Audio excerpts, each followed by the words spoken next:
Hi, everyone. My name is Tanya Hertz, and we are going to be talking tonight about elevator pitches. And let's go ahead and dive right in. So there are three primary types of pitches that every entrepreneur needs to be able to give. That's an elevator pitch, and there can be a 30-second elevator pitch. A 2-minute pitch is not really an elevator pitch, and then the 5 to 8 minute formal pitch deck.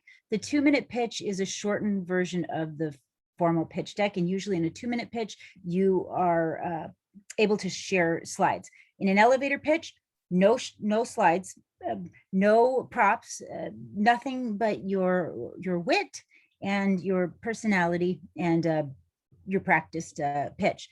So elevator pitches, they can be up to a minute, but that's a little long, right? Because it's called an elevator pitch because you're supposed to be able to meet somebody in an elevator. And by the time you get to the top floor, you should have pitched your company idea to them just so smoothly, so well that they are excited and they want to learn more. So there's three things that every pitch should include. Every elevator pitch, every pitch in general. Why you, why this, why now? Why you, why this, why now? Why you, why you're the right person to start this company, why you have the right team behind you, why you have the right knowledge, skills, abilities, and other characteristics. Why this? So what is it that you're solving? What problem is it? And really, like, of all the millions of companies that you could start, why this solution to the problem? And then why now? Trends are the number one reason why a company will do well. Timing. At one point in history, somebody came up with the idea for Uber and it failed miserably. Somebody came up with the idea for everything under the sun and it failed because it wasn't the right time. So you want to make sure that you are starting this business at the right time and that you're solving something that's significant in the lives of the users. So in entrepreneurship, we say you want to sell painkillers, not vitamins. Sorry about that. Painkillers, not vitamins. Painkillers means I have a headache right now. I'll pay what you're asking to make that pain go away. A vitamin, it's tougher sell, right? It's a tougher sell. Do vitamins really work? Maybe yes, maybe no. There's a lot more selling involved. So if you're solving a problem that is causing pain in your users or buyers' lives, and it's significant pain, that's the kind of business that will have traction, will go well. You also want to share your business model. So that business model is, there are standard business models, and that business model is so important because you say what business model it is, and immediately the person, the receiver, understands so much about your business. They say a picture equals 1,000 words. Well, a business model equals 1,000 words. If you were to tell me right now, my business model is freemium, right away, I know so much about your business, so many things. And you said it was just one word, freemium. So look up the standard business models. I put a link here to the 50 common business models. Your business model is how you actually make money, right? How you make money. And use one of those common business models. B2B is not a business model, right? That's not, a lot of people get that wrong. It's a structure, not a model. And so every pitch needs to have that model. So again, it's called an elevator pitch because you need to be able to give this pitch unplanned, face-to-face, just on the fly, and it should not last longer than the length of an average elevator ride. That means since it is face-to-face and it's just on the fly, you need to talk like you normally talk. It can't be overly stiff. It can't feel phony and rehearsed. You want to be energetic. You want to start strong. You want to be confident about your idea. And within just seconds of starting your elevator pitch, you need to tell them what it is that you're selling, right? What you're talking about. When I've seen so many elevator pitches in my life that have gone a minute, 2 minutes, way too long, and they've never gotten to the point, right? What is it that you're selling? Or they take too long to get to it, and by then I've checked out. I don't care. So right away, you want to get to, my name is Tanya, and I have an idea for XYZ, right? This is what I'm selling. When you're doing an elevator pitch, you used to be that they were in person, face to face, and they were done live. Now you're more likely to give a virtual elevator pitch than you are to give an in-person elevator pitch. And that's even before COVID hit. People are asking for recorded pitches. And so have a pitch ready to go. If somebody asks you about your business, be able to send them within seconds your elevator pitch. You're not supposed to share every little bit about your company in an elevator pitch. You're supposed to get them excited, and you're supposed to get them to want to know more. So when you're pitching an idea for a startup, you strive to create a gazelle.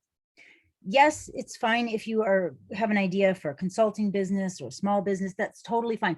But I really want you to stretch your minds, and for the purposes of our time together, I really want you to try to start a gazelle type company. So a gazelle company, we love to name things after animals in entrepreneurship, is young, it's fast. It's like those gazelles in the Serengeti that run away from the predators who are out there to eat them. The predators who are out there to eat them are the big existing corporations. They've got power, they've got mean sharp teeth, but they're slow and they're lumbering. You're fast and you're high growth, and gazelle businesses typically have a 20% annual growth rate in the first 4 years. They have at least $1 million in sales in the first 4 years. And just so that you have an idea of the startups that are coming out of the program and of my classes, every year I have at least one student starts a gazelle or reaches gazelle status in their startup. So it's very, very possible. A lot of times the idea that you have, or maybe that you started with, was a small business idea, and we just want to get the idea into a gazelle type business. So how do they become gazelles and not stay relegated to the realm of small business? They need to be scalable, right? They need to be something that can grow rapidly and very big. You need to be solving a very well-defined, significant problem. Don't create a solution. I'm sorry, I take that back. You should create a solution for a problem. Don't create a problem for a solution, okay? Don't come up with something and then try to force it down people's throats. That's the Mad Men era of marketing. That's not what we do in modern entrepreneurship. You're solving real problems for people, and that makes people want to give you money, right? Have a strong understanding of who you're selling it to. Get to know them very well. Start small to grow big. Start small to grow big. That means start with a very niche, narrowly defined market, and then you have a bigger potential to grow big faster. That way you can know your customers very well. You should have multiple revenue streams if possible. Explain them if you have time. Again, take advantage of trends. Think of the trends that are going on right now, right? And is there a way that you can take your idea and make that fit in today? Even better if it already just naturally fits with what's going on in society. Make sure that the ideas that you're pitching are based in reality. You don't need to know how to fix the world's problems, but you need to know that that solution is possible. No anti-gravity boots, no portals to other dimensions, unless like maybe you've been talking to the aliens and you've got some portal and that's an unfair advantage. Yes, use it, run with it. But if you don't, then don't include it.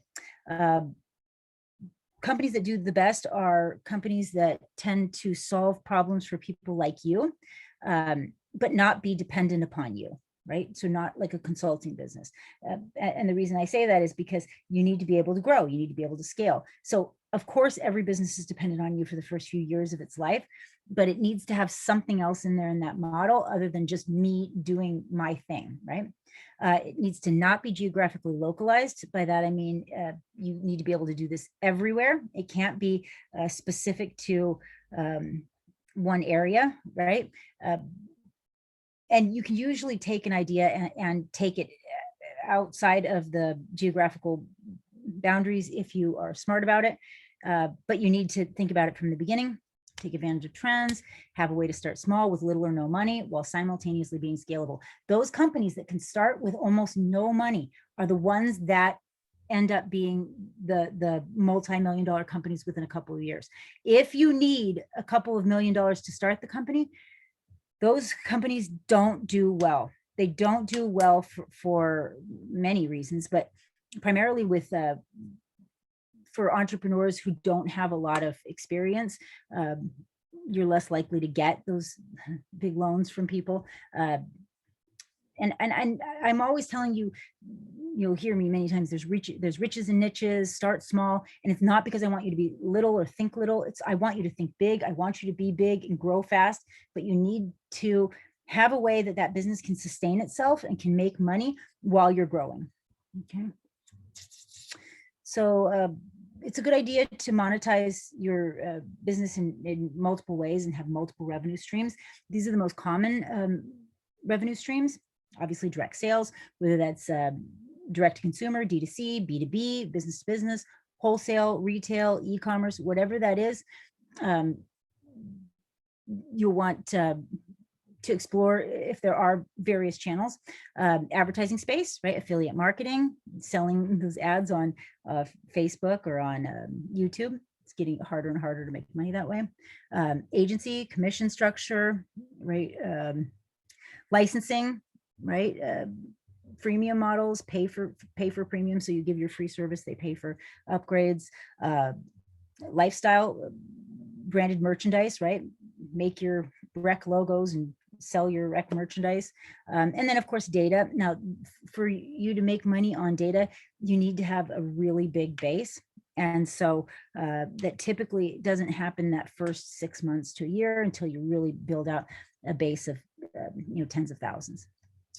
All right, the 6 C's of elevator pitches: concise, clear, compelling are the first 3.